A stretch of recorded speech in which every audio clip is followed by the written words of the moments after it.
Okay, some final items that I want to cover here for the class. At this point, hopefully you've watched all the videos, you've read the textbook, you're getting ready for your final, and the dust is still kicked up, right? And you're just trying to get through this process.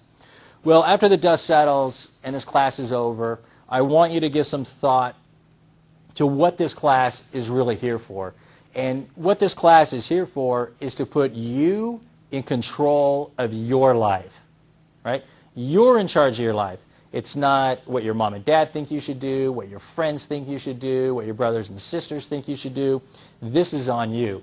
And that's really the best for you. You get to make these decisions. You're not just sitting there waiting for other people to tell you what to do. Also, you are responsible for your own happiness. If you're not happy, you need to change your life. You are also not responsible for other people's happiness. I mean, think about it.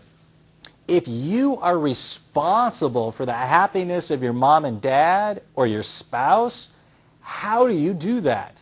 Certainly you can influence that a lot. You can try to make their life better. You can be kind. You can visit, all of that type of stuff.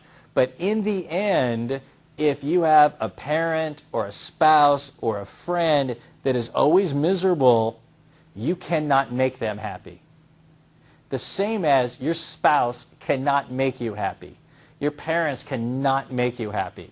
It is up to you to design your life to make yourself happy and get the most out of it. And that's good, because if you're in control of your happiness and you're in control of your life and you're in control of your successes and failures, that's just a better place to be. Even if things don't work out well. Because I've certainly done investments and have different things in my life that didn't work out well, and some of them I learned from, some of them maybe I didn't learn from, some things went really well, but in the end I know that that's me. That's not, I'm sitting there waiting for someone to call my name to play on a sports team, or call my name for this, or hand me out some check, right? That doesn't work well.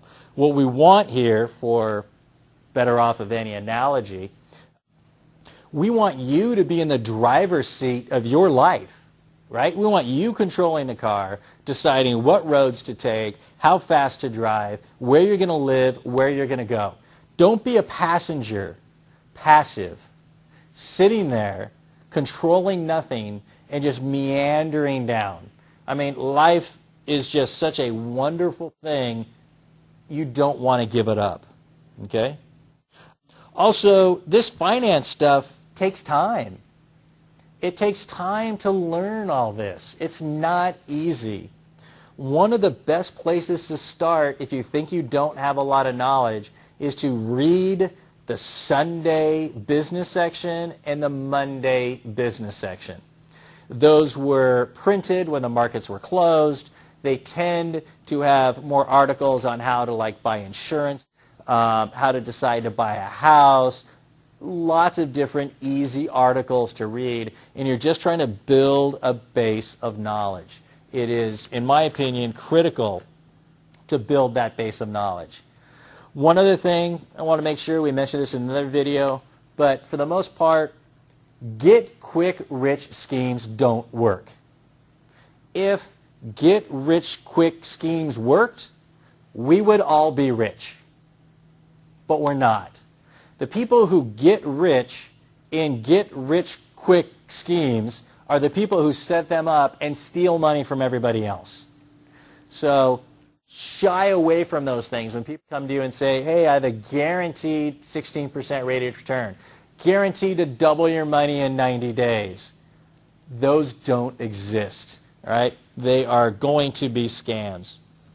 The other thing is that as students, and I think as people, sometimes we really tend to overestimate what we can get done in 1 year and enormously underestimate what you can get done in 10 years.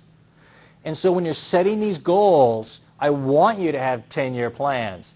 A lot of people They're going to try to get ahead at work, and they're going to work hard, and they're going to save, and they're going to put money away, and maybe they have a couple small setbacks. And at the end of a year, they look and say, wow, I didn't get my credit cards paid off. I didn't get promoted. You know, all of this isn't worth it.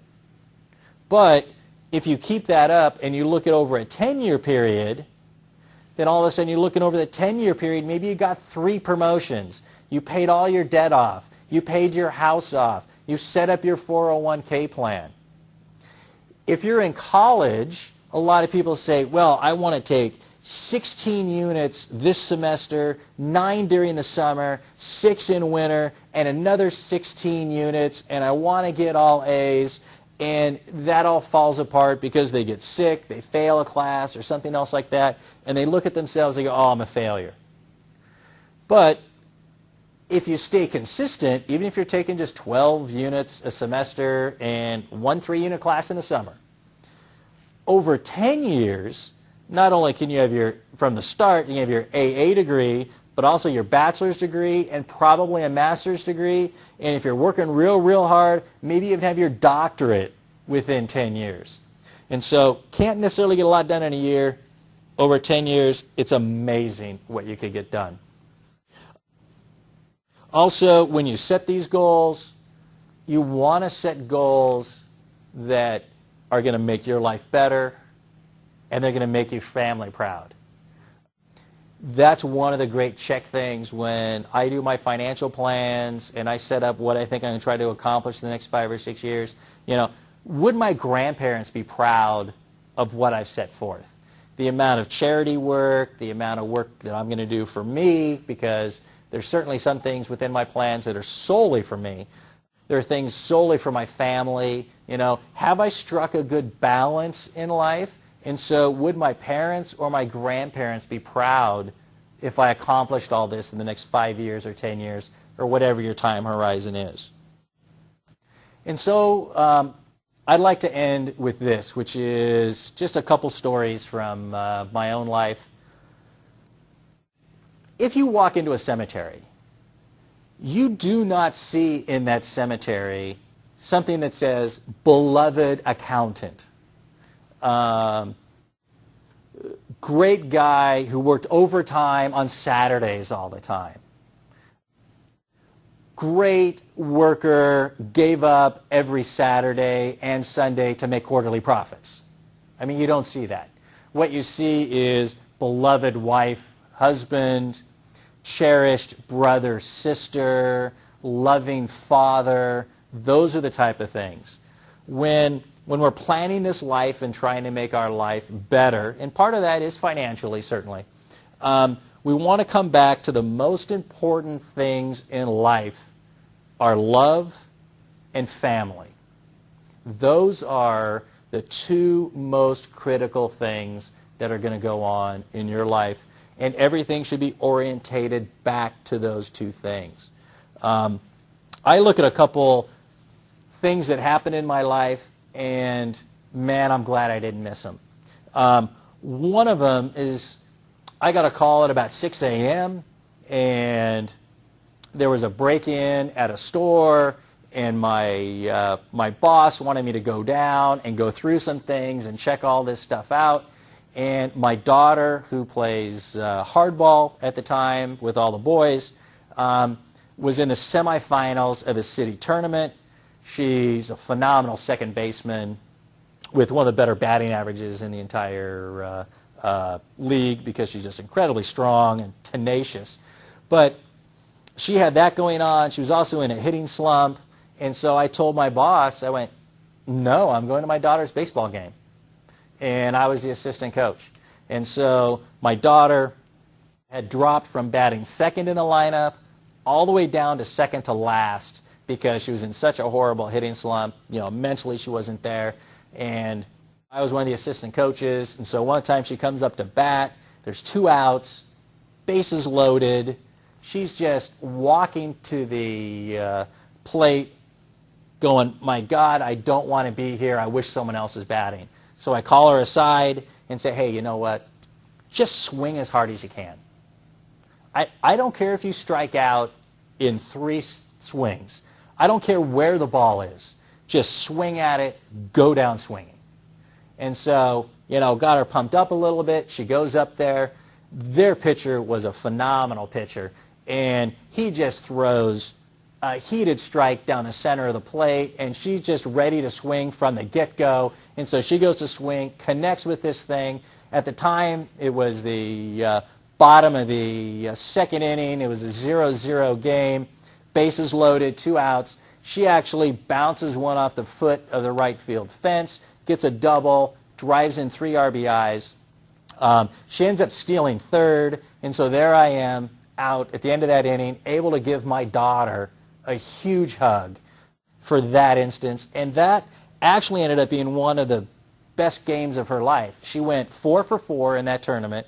She had 5 runs because she walked. She was up 5 times, 4 hits, 1 walk, scored every time. She also drove in 6 RBIs that game in what was a 14-11 game. And so, phenomenal day. And why would I want to miss that to go cover some work thing? You can't always blow off work, but if it comes down to a big work thing and a big family thing, go to the family thing. I look at that day, and that might have been the 6th or 7th best day of my life, right? Next to my wedding, birth of my kids, but it's just such a great memory. One of the other great memories I had is I had a work trip I was supposed to go on, which conflicted with my son's gymnastics tournament. And at the time, he was going to the Western United States Championships. He kind of almost barely qualified into them, although he's great in floor exercise, phenomenal on the pommel horse, but his all-around sometimes wasn't necessarily the best. But we get there, and I decide, hey, you know what, these are experiences you don't always have. I mean, a Western United States Championships and the level of athletes and the experience, and I want to be able to see my kid on this stage, and I want to be able to support them if they do great. And if they do bad, I want to be there to support them also, to know that on the highs and lows, you're there to love them.